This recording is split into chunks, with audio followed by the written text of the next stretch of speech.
اللہ رب العالمین والعاقبۃ للمتقین والصلاۃ والسلام علی سید الانبیاء والمرسلین اما بعد اعوذ باللہ من الشیطان الرجیم بسم اللہ الرحمن الرحیم ایاک نعبد وایاک نستعین صدق اللہ العظیم وصدق رسولہ النبی الامین الکریم ونحن علی ما قال ربنا لمن الشاہدین والشاکرین والحمد للہ رب العالمین۔ محترم حضرات، میں نے جس آیت کریمہ کی تلاوت سے اپنے آپ کو شرفیاب کیا ہے وہ ایک ایسی سورہ مقدسہ سے تعلق رکھتی ہے جس کی بڑی فضیلتیں وارد ہیں اور جس کو اس قدر اہمیت حاصل ہے کہ اللہ رب العزت نے نماز کی ہر رکعت میں اس کے پڑھنے کا اہتمام فرمایا ہے۔ اس کا معنی اور مفہوم بہت مشہور ہے اور بہت آسان بھی۔ اللہ رب العزت کا ارشاد ہے ایاک نعبد وایاک نستعین، کہ مسلمان کی زبان سے اللہ رب العزت کہلواتا ہے کہ نماز میں یوں کہو ایاک نعبد، کہ اے ہمارے پروردگار ہم تیری ہی عبادت کرتے ہیں، وایاک نستعین اور تجھی سے مدد طلب کرتے ہیں۔ ایاک نعبد کا معنی تو صاف ہے، اس میں کسی کو کوئی اختلاف نہیں ہے، کسی قسم کا انکسار اور اضطراب نہیں ہے۔ سبھی اس کا معنی یہی کرتے ہیں، یہی مانتے ہیں، یہی جانتے ہیں کہ ہم تیری ہی عبادت کرتے ہیں، بلا کسی غیر کی شرکت کے، بلا کسی غیر کی آمیزش کے اور ملاوٹ کے، کہ ہم تیری ہی عبادت کرتے ہیں۔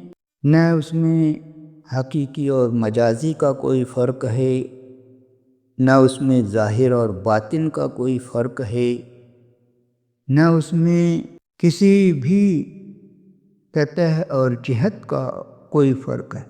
بس ہم تیری ہی عبادت کرتے ہیں تو تیری ہی عبادت کرتے ہیں، کسی اور سے بحیثیت عبادت ہمارا کوئی ناطہ، کوئی تعلق، کوئی رشتہ نہیں۔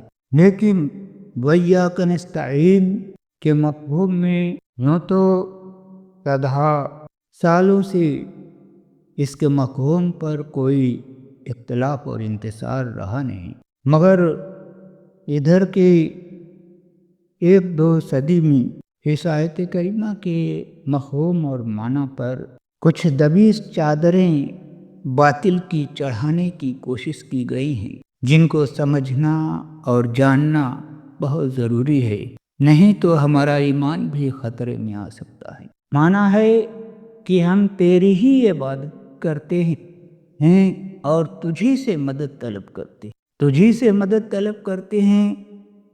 اس کا معنی اور مفہوم یہ ہے کہ بحیثیت معبود، بحیثیت الہ، بحیثیت خدا ہم تجھی سے مدد طلب کرتے ہیں۔ یہ معنی اور مفہوم ایک دم کنفرم ہے، اس پر کسی کو کوئی اعتراض نہیں ہے۔ لیکن کچھ لوگ اس کا اور عام معنی اور مفہوم لے کر کے مغالطہ پیدا کرنے کی کوشش کرتے ہیں کہ اس کا اور معنی اور مفہوم یہ ہے کہ ہم تجھی سے مدد مانگتے ہیں، مطلب بس تجھی سے مدد مانگتے ہیں، کسی اور سے مدد نہیں مانگتے، اور کسی اور سے مدد مانگیں تو استغفر اللہ یہ شرک ہو جاتا ہے۔ یہی وہ دبیز باطل کی چادر ہے جو وہ سارے اسلامی سماج کو اس چادر میں ڈھک لینا چاہتے ہیں، اور جو حقیقی اور معنی مفہوم ہے اسے اس چادر سے باہر کر دینا چاہتے ہیں۔ تو آپ اس معنی اور مفہوم کو سمجھیے، کیونکہ انہوں نے جو معنی اور مفہوم بتایا ہے کہ ہم تجھی سے مدد طلب کرتے ہیں، تیرے علاوہ کسی سے مدد نہیں طلب کرتے، تو یہ تو بدیہی طور پر ایک دم کھلا ہوا دروغ اور جھوٹ اور کذب بیانی ہے۔ کیا ہم بیمار پڑتے ہیں تو ڈاکٹر سے مدد نہیں لیتے؟ کیا ہم پر کوئی ظلم اور ستم کرتا ہے تو ہم تھانے اور پولیس چوکی کا چکر نہیں لگاتے؟ کیا اگر آگ لگ جائے ہمارے گھر میں تو ہم پڑوسیوں کو مدد کے لیے نہ پکاریں گے؟ ایسی بہت ساری وجہیں ہیں جس میں ہم اللہ کے علاوہ دوسروں کو بھی پکارتے ہیں، دوسروں کو بھی مدد کے لیے بلاتے ہیں، اور اس وقت یہ ٹولہ یہ نہیں کہتا ہے کہ آدمی اس عمل سے مشرک ہو گیا، کافر ہو گیا، دائرہ اسلام سے باہر ہو۔ کیوں؟ جب تم نے یہی کہا تھا کہ ہم تجھی سے مدد طلب کرتے ہیں، تو یہ پولیس کی چوکی جانے کا کیا مطلب؟ یہ ڈاکٹر کے یہاں جانے کا کیا مطلب؟ یہ پڑوسیوں کو پکارنے کا کیا مطلب؟ تو کہتے ہیں ارے یہ تو ظاہر چیزیں ہیں، تو ظاہر اور باطن کا فرق یہاں پر کیوں آ گیا؟ عبادت میں تو وہ فرق نہیں آیا کہ ہم ظاہر میں اللہ کی عبادت کرتے ہیں یا ظاہر میں کسی اور کی بھی عبادت کرتے ہیں، وہاں پر تو نہیں ہے، تو پھر یہاں پر ظاہر اور باطن کا فرق کیوں آ گیا؟ یہاں پر کچھ لوگ کہتے ہیں کہ ہم زندہ سے مدد طلب کرتے ہیں، مردہ سے مدد طلب نہیں کرتے، تو یہ معنی اور مفہوم وَإِيَّاكَ نَعْبُدُ کیوں نہیں ہے کہ ہم زندہ کی عبادت کرتے ہیں، مردہ کی عبادت نہیں کرتے؟ ہم اللہ کی عبادت کرتے ہیں لیکن اس کے ساتھ زندوں کی بھی استغفر اللہ عبادت کرتے ہیں۔ یہ معنی اور مفہوم جب ادھر نہیں آیا تو پھر ادھر کیوں آ گیا؟ یہ قیدیں اپنی طرف سے قرآن مقدس پر بڑھانا۔ جب آپ ہر معاملے میں قرآن و حدیث کو اپنا امام مانتے ہیں، قرآن و حدیث کو اپنا رہنما مانتے ہیں، قرآن و حدیث کی دہائی دیتے ہیں، تو ہر معاملے میں قرآن و حدیث سے رہنمائی لینا بھی ہوگا۔ تو یہ بتاؤ کہ یہ زندہ اور مردہ کا فرق، یہ ظاہر اور باطن کا فرق، یہ قرآن و حدیث میں کہاں ہے کہ زندوں سے مدد مانگو، مردوں سے نہ مانگو، یا پولیس سے مدد مانگو مگر اللہ کے ولیوں سے جو اپنے مزاروں میں تشریف فرما ہے ان سے مدد نہ مانگو؟ یہ فرق کہاں ہے؟ یہ فرق آپ کو دکھانا ہوگا۔ صرف چرب زبانی سے شرک کا فتویٰ لگانا یہ بہادری نہیں ہے، بلکہ اس کو دلائل سے ثابت کرنا یہ آپ کے ذمہ لازم اور ضروری۔ اگر آپ دلائل و براہین سے اس کو ثابت نہیں کر سکتے تو یہ آپ بہت بڑا ظلم کر رہے ہیں، بہت بڑا امت محمد شاہ پر ستم ڈھا رہے ہیں، بہت ہی بڑا بہتان باندھ رہے ہیں کہ امت محمدیہ کے ہزاروں، لاکھوں، کروڑوں، اربوں انسانوں کو آپ مشرک کہنے کا قول کر رہے ہیں۔ اس کی شناعت اور قباحت کی طرف اپنی نظر ڈالیے کہ کتنا یہ شنیع اور قبیح قول ہے۔ حضرت عیسیٰ علیہ السلام کو ماننے والے وہ استغفر اللہ حضرت عیسیٰ علیہ السلام کو خدا کا بیٹا کہتے رہے، حضرت مریم رضی اللہ عنہا کو خدا کی بیوی کہتے رہے، تو کیا وہ حضرت عیسیٰ علیہ السلام سے مدد نہ مانگتے رہے ہوں گے؟ کیا وہ حضرت مریم رضی اللہ عنہا سے مدد نہ مانگتے رہے ہوں گے؟ یہودی حضرت عزیر علیہ السلام کو اللہ کا بیٹا کہتے رہے، کیا یہودی حضرت عزیر علیہ السلام سے مدد نہ مانگتے رہے ہوں گے؟ ضرور مانگتے رہے ہوں گے، کیونکہ جب وہ انہیں خدا ہی کہہ رہے ہیں، خدا کا بیٹا ہی کہہ رہے ہیں، تو ان سے مدد کیوں نہ مانگے؟